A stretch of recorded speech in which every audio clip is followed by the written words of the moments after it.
예, 요 슬라이드부터는 약간 이제 전공의 내용이 조금 나오는데요.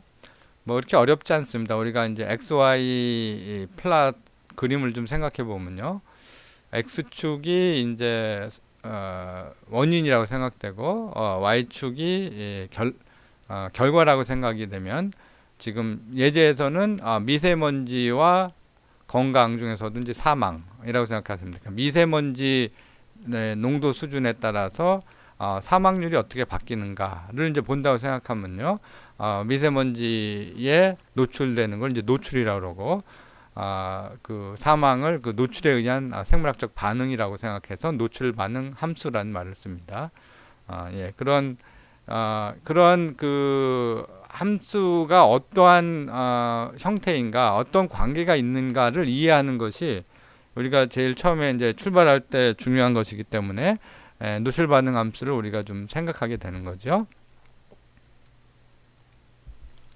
자, 이제 미세먼지와 사망 관계 함수는 이게 이제 미세먼지가 몸에 나쁜 거니까 미세먼지가 많을수록 이제 사망률이 올라간다. 뭐 요거는 이제 상식적으로 생각해 볼 수 있는데 이 현대 들어와서 이제 사람들이 환경에 관심을 많아지고 또 미세먼지의 건강 피해를 줄이려고 국가나 지자체나 이 개인적으로도 노력을 많이 하기 때문에요. 이게 단순히 실험실에서 쥐를 가지고 실험하는 것처럼 관계가 나오진 않습니다. 사실 뭐 또 어떤 사람들은 뭐 공기청정기도 틀어놓고 뭐 이렇게 하잖아요. 그래서 굉장히 사회적인 그리고 복잡한 관계가 중간에 숨어 있다. 이제 이런 것들을 좀 이해할 필요가 있고요. 이런 농도 반응 함수의 가장 기초는 우리 동물 실험 같은 데서 생물학적 실험을 하게 되면요. 여기 이런 모양을 우리가 보통 생각해 볼 수가 있습니다. 이게 이제 우리 역치, 문턱값이라고도 하고요. 역치 모델이라고 생각하는데 우리 독성 물질들은 아주 적은 농도에서는 뭐 우리가 반응이 잘 관찰되지 않습니다. 그러니까 영향이 없다고 생각할 수 있는 거죠. 그러다가 어느 정도 이상이 되게 되면 이 반응이 확 올라가는데요. 그러면 규제를 하는 입장에서는 내지는 기준치를 만드는 입장에서는 요 점을 우리가 규제의 기준으로 하면 이거보다 아래로 내려간다는 것은 만약에 이러한 반응이 사실이라고 하면 요거보다 아래에는 더 내려갈 필요가 별로 없는 거죠. 이 건강 측면에서는. 그래서 요거보다 아래는 뭐 우리가 별로 관심이 없고 요거 이상이 안 되게 이제 노력하는 것이 중요한 거죠. 그래서 좀 전통적인 생물학적 반응은 이런 역치 모델을 우리가 이제 생각해 볼 수 있고 이 역치를 잘 찾아서 우리가 규제를 하는 게 이제 중요하게 되는 거겠죠. 그랬는데 이제 미세먼지 역학 연구는 이제 인간 집단을 대상으로 미세먼지 역학 연구의 이제 어려운 점들이 뭐냐면 서구에서 이제 90년대, 80년대 말부터 많이 되기 시작했는데 그때만 해더라도 미세먼지가 아주 높지는 않았습니다. 지금 우리나라에서 있는 정도가 라고 생각이 되는데 아주 높지가 않았기 때문에 낮은 농도에서 실험실적으로 미세먼지의 효과를 관찰하는 게 쉽지가 않아요. 그러니까 이제 여러 사람들을 놓고 큰 자료를 통해서 사망률이 미세먼지가 올라갔다 내려갔다 함에 따라서 사망률이 어떻게 되는지 그런 연구들이 이제 80년대 말 90년대 뭐 이런 데 굉장히 많이 나왔었는데요. 그때 보니까 이 미세먼지가 이러한 곡선을 가지는 게 아니라 선형이라고 그러죠. 선형적인 관계를 갖는다고 사람들이 보고를 많이 했습니다.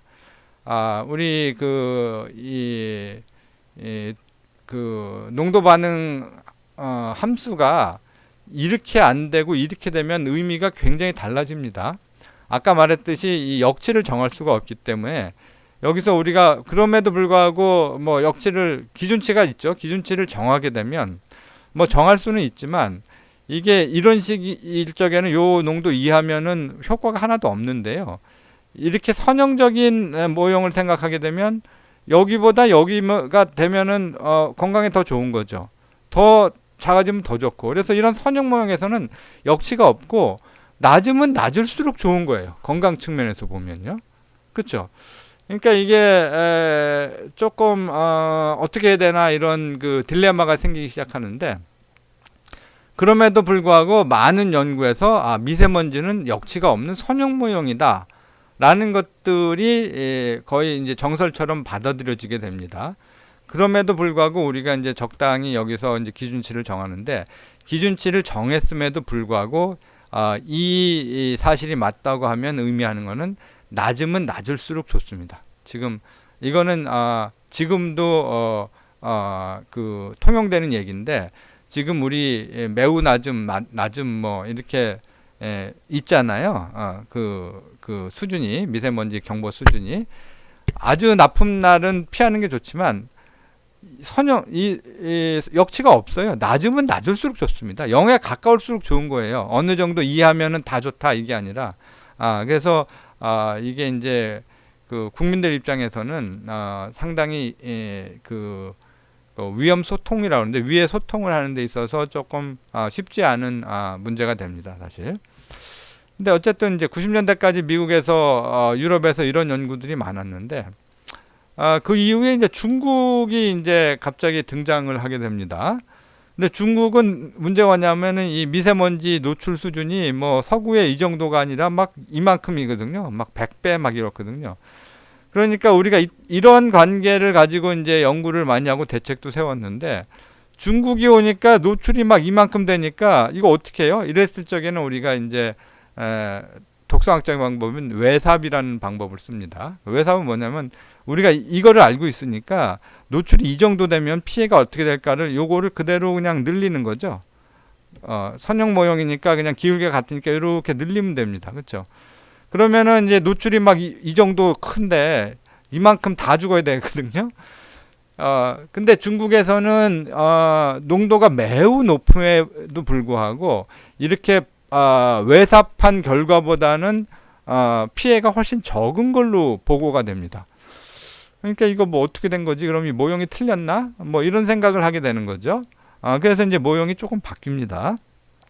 그래서 제가 이제 선형 모형이나 회계 분석할 적에 항상 끝나고 나서 맨 마지막에 조심해야 될 점에서 이제 그 외삽을 절대 하지 마라. 자료가 얻은 것만 가지고 나의 결론을 내릴 수 있지.